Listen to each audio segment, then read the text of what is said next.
Welcome back. This is the Overthinker. Had a huge win over the Ravens last week, but another tough matchup coming up versus the Browns.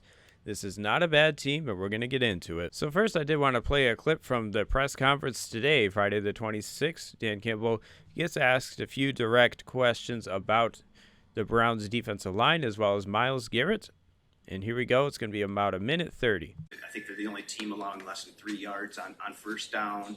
Really good against the run on first down. Just how good do you guys have to be on first down just to not put yourself behind the sticks against a defense like this? Yeah, I mean, it's important. You can say it's important every week, but particularly a defense like this, because that's man, the more you get in these what feel like passing situations, man, that they'll get after you. You know, they can really cut it loose, and with that front four, they played fast. You know, penetrating style defense, so they know first down's big for them. They're looking for second longs, and that's when they really have a lot of success. So yes, first down's going to be big for us. We cannot get behind the sticks. We got to stay in the green, because if not, it'll be a long day. We hear the term game wrecker when there's a defensive player that can have consistent impact like Myles Garrett does. Mm-hmm. When you face an opponent that has one of those elite high-end game wreckers, like what does the week look like in terms of focusing on that? Well, they got two game wreckers. Malik Collins is a game wrecker too now. He's playing at a high level, but certainly Myles,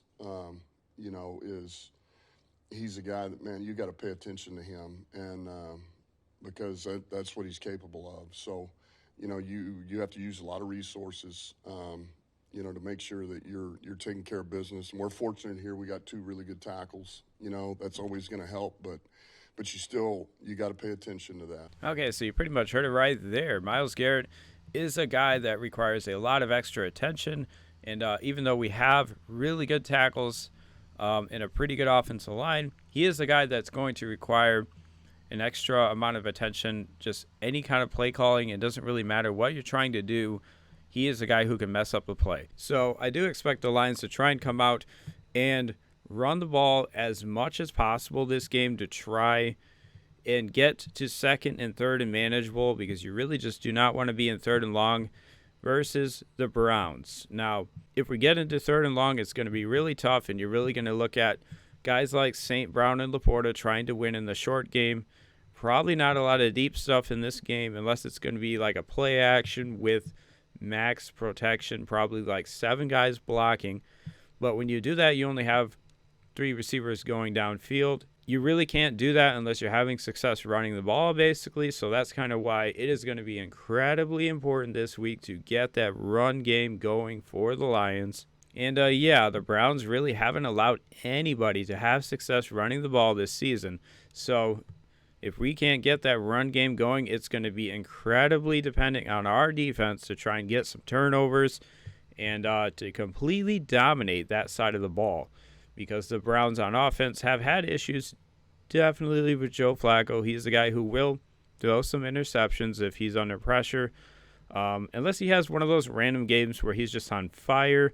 And he has been a pretty big reason why the Browns offense has been struggling, but they have been able to run the ball. So yeah, hopefully they don't get the run game going. We should be able to mostly sell out versus the run, as Flacco has mostly struggled this season. But yeah, definitely going to be very important to run the ball on offense and stop the run on defense. Now, on the offensive side of the line especially, I do feel kind of confident. I mean, the Lions had an incredible game versus the Ravens without one of their top defensive tackles, Matt Abuke, who's a really good player.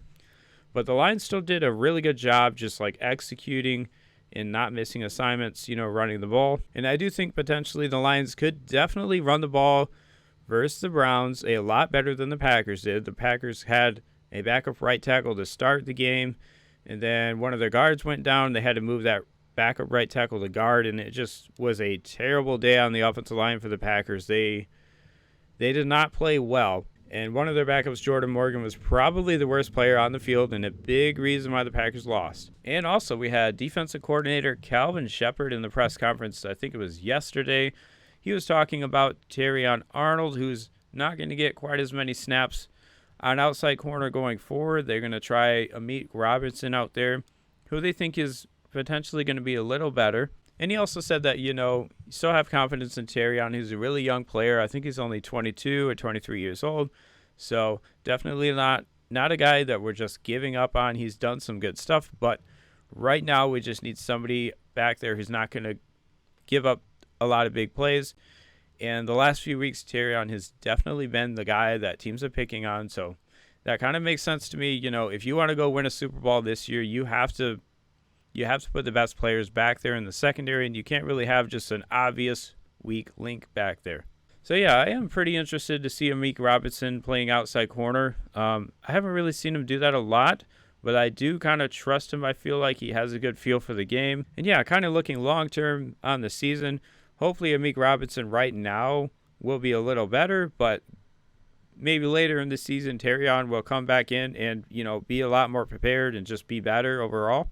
That's very possible. And also, I think he will play some. It doesn't sound like he's going to be completely benched. I also think they could maybe mess around with Terrion Arnold in the slot because I feel like he's a pretty solid tackler. But yeah, hopefully the Lions will be able to take care of business and run the ball. I'm definitely expecting a win, but definitely I don't think it'll be an easy game at all. It'll be a very tough game. Probably run the ball 30 times or something crazy like that. And also maybe potentially we'll be seeing a couple trick plays, just interesting screens and stuff like that from John Morton, the offensive coordinator. Definitely could see some of that this week because that is kind of how you want to attack an aggressive defense like the Browns, some misdirection, stuff like that. Could be an interesting one with the play calling. And yeah, we pretty much will be live for every Lions game that's on Sunday. No Monday or Thursday games, but definitely Sunday. But yeah, that's pretty much all I have for this one. Go Lions, and we'll catch you in the next one.